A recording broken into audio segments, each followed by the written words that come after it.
ورحمة الله وبركاته. إن الحمد لله وكفى وسلام على عباده الذين اصطفى أما بعد فأعوذ بالله من الشيطان الرجيم بسم الله الرحمن الرحيم ورفعنا لك ذكرك وقال الله تبارك وتعالى في كلامه المجيد وما أرسلناك إلا رحمة للعالمين صدق الله العظيم.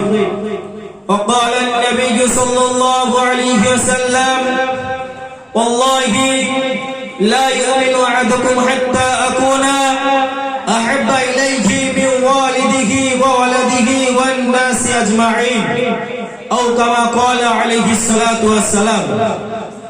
সমস্ত প্রশংসা সেই মহান রব্বুল ইজ্জতের জন্য যিনি আমাকে আপনাকে মুসলমান ঘরে জন্ম দিয়েছেন এবং এই পবিত্র মজলিসে আসার বসার শোনার বলার তৌফিক দিয়েছেন, এর জন্য আমরা প্রত্যেক শুকরিয়া আদায় করি, সকলে বলি আলহামদুলিল্লাহ। তারপরে যে নবী, তারপরে জানার স্থান মায়া মিনাল লাল মরুর দুলাল হযরত মুহাম্মদ মুস্তাফা সরকারে দো আলম সাল্লাল্লাহু আলাইহি ওয়াসাল্লাম, যিনি আমাদের জন্য জীবনের শুরু থেকে নিয়ে শেষ পর্যন্ত কেঁদেছেন, সেই নবীর শানে লক্ষ কোটি সালাম ও দরুদ বর্ষণ হোক, সকলে বলি আল্লাহুম্মা আমিন। তো আমার বায়ানের মেন উদ্দেশ্য হলো আমার আপনার নবীর শান, নবীর মর্যাদা, নবীর ইজ্জত।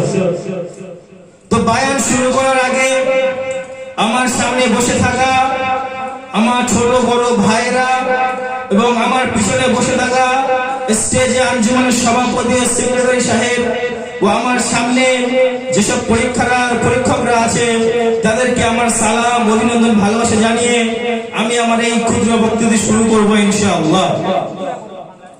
তো আল্লাহ পাক পবিত্র কালামুল্লাহ শরীফের মধ্যে বলেছে যে ওয়ারাফা'না লাকা যিকরাক, হে হাবিব, হে আমার বন্ধু, আমি তোমার জিকিরকে সর্বোত্তম করেছি, সর্বোচ্চ করেছি, তোমার মর্যাদাকে সর্ব উপরে করেছি।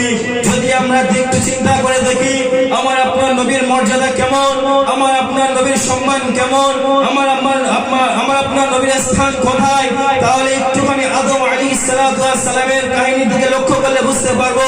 হযরত আদম আলাইহিস সালাতু ওয়াস সালাম যখন জান্নাত থেকে বের হয়ে দুনিয়ার মধ্যে এসেছিলেন, উনি 40টা বছর ধরে দুনিয়ার মুখে তওবা করেছিলেন, কেঁদেছিলেন, এত কান্না করেছিলেন তারা চোখের অশ্রু পর্যন্ত শুকিয়ে গিয়েছিল। শেষ পর্যন্ত তিনি যখন কাঁদতে কাঁদতে তার মাথায় খেয়াল এলো যে হযরত আদম আলাইহিস সালাতু ওয়াস সালাম যখন জান্নাত থেকে বের হচ্ছিলেন তখন জান্নাতের দেওয়ালে লেগেছিল লা ইলাহা ইল্লাল্লাহ মুহাম্মাদুর রাসূলুল্লাহ। জান্নাতের গাছের পাতায় পাতায় লেগেছিল যে লেখা আছে লা ইলাহা ইল্লাল্লাহ মুহাম্মাদুর রাসূলুল্লাহ।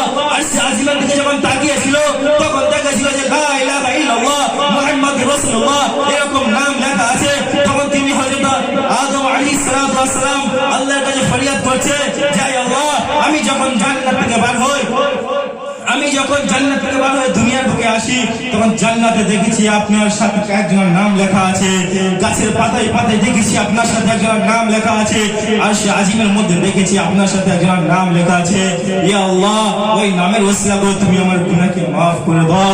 তখন সাথে সাথে আল্লাহ তাআলা হযরত আদম আলাইহিস সালাতু ওয়াস সালামের গুনাহকে maaf করে দিয়েছিলেন। তারপরে যদি সমস্ত নবীর মুজিজাকে দেখা যায়, সমস্ত নবীর মুজিজা আমার আপনার নবীর মধ্যে দিয়েছিলেন। হযরত মুসা আলাইহিস সালাতু ওয়াস সালামের সঙ্গে যখন জাদুকরদের মোকাবিলা হলো, সব জাদুকর যখন সর্প ছেড়ে দিল, সাপ ছেড়ে দিল, তখন হযরত মুসা আলাইহিস সালাতু ওয়াস সালামের উপর হুকুম এলো, হে মুসা, তুমি তোমার হাতে লাঠিটা ছেড়ে দাও। যখন হযরত মুসা আলাইহিস সালাতু ওয়াস সালামের হাতে লাঠিটা ছেড়ে দিল, হাতে লাঠি বড় সাপ হয়ে যে সমস্ত সাপকে গিলে দিয়েছিল।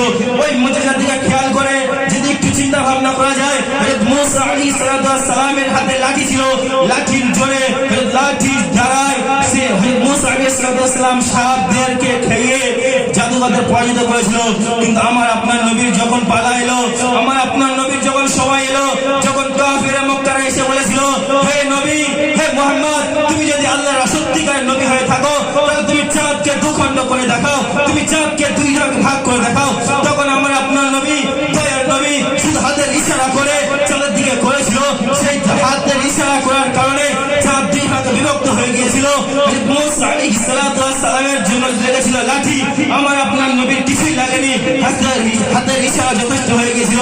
তারপর যদি ঈসা আলাইহিস সালাতু ওয়াস সালামের দিকে খেয়াল করে, উনি কোনো মাটির পুতুলে ফুঁক মারলে সে মাটির পুতুল সাথে সাথে তার উপর প্রাণ চলে আসতো।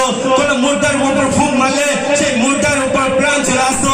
কিন্তু যখন কুফারে মক্কা আমার আপনার নবীকে এসে জিজ্ঞাসা করেছিল, হে মুহাম্মদ তুমি বলো আমার হাতের মধ্যে কি আছে, আমার হাতের মধ্যে কি আছে, তার হাতের মধ্যে পাথর লুকিয়েছে। আমার আপনার নবীকে যখন জিজ্ঞাসা করে, আমার আপনার নবী বলেছিল, ওই কুফারে মক্কা তোমরা জেনে রাখো, তোমরা শুনে রাখো, তোমার হাতের মধ্যে কি আছে ওটা আমার বলার দরকার নেই, তোমার হাতের মধ্যে যেটা আছে ওটাই উত্তর দেবে যে তোমার হাতের মধ্যে কি আছে।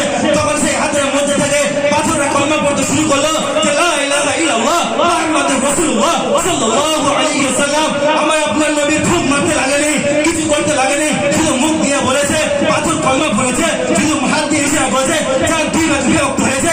শুধু ওনার নামের ওসিলা করে হযরত আদম আলাইহিস সালামের দোয়া কবুল হয়েছে, ওনার নামের ওসিলা করে দুনিয়ায় যত যা কাজ হয়েছে সব কাজ হয়েছে। আজ দুনিয়ার মধ্যে কিছু কুলাঙ্গার জন্ম নিয়েছে, কিছু নোংরা গর্বের সন্তান জন্ম নিয়েছে, যারা আমার আপনার নবীকে তাচ্ছিল্য করে, আমার আপনার নবীর নামে কুকথা বলে, আমার আপনার নবীকে গালি দেয়। আমি নুর আক্তার এখানে চ্যালেঞ্জ করে বলে যাচ্ছি, আজকের পর থেকে আমার আয়াতের মধ্যে যদি কেউ এরকম করে, ইনশাআল্লাহ সে যেই হোক, সে যেমন হোক, সে যত বড় হোক, সে যেখানে থাকুক, সে গাছলায় থাকুক, পাঁচলায় থাকুক, সে সমুদ্রের মধ্যে থাকুক, পাহাড়ের মধ্যে থাকুক, আমি নটকে এখানে ওয়াদা করে যাচ্ছি, আমার মতো হাজার হযরত ওমর রাদিয়াল্লাহু তাআলা আনহুর মতো হাজার বীর আসবে, হযরত খালিদ বিন ওয়ালিদের মতো হাজার বীর আসবে, যারা সব কুলাঙ্গারদের ধ্বংস করবে, বরবাদ করে দেবে। আজকে আমি এখানে স্পষ্ট ভাষায় বলে যাই, যে আমার নবীর সামনে গুস্তাখি করবে, কসম খোদার তাকে খোঁজ নিয়ে রাখো, সে নোংরা করবে সন্তান কুলাঙ্গার সন্তান। তাই আমার নবীর শান সর্ব উপরে, আমার নবীর শান সর্ব উপরে, আমার নবীর শান যে নিচে করতে গিয়েছে সেই ধ্বংস হয়েছে।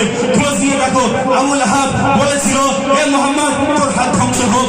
তখন সাথে সাথে আল্লাহর ওহী এলো, জিবরাইল আলাইহিস সালাতু ওয়াস সালাম সাথে সাথে নেমে এলো। তখন আয়াত নিয়ে নামলো, কি আয়াত? তাব্বাত ইয়াদা আবি লাহাব ওয়া তাব।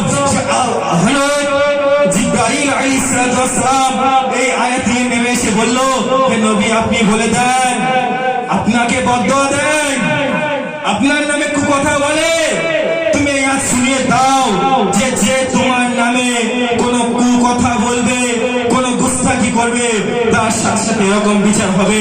তখন আবু লাহাবের হাত নষ্ট হয়ে যাওয়ার আয়াত অবতীর্ণ হয়েছিল। আমার এখানে একটাই কথা বলা, আমার নবীর শান সর্বোপরি, এই বলে আমি আমার ছোট্ট ক্ষুদ্র বক্তাটি ইতি করছি। ওয়া আখিরু দাওয়ানা আলহামদুলিল্লাহি রাব্বিল আলামিন। আসসালামু আলাইকুম ওয়া রাহমাতুল্লাহি ওয়া বারাকাতুহু।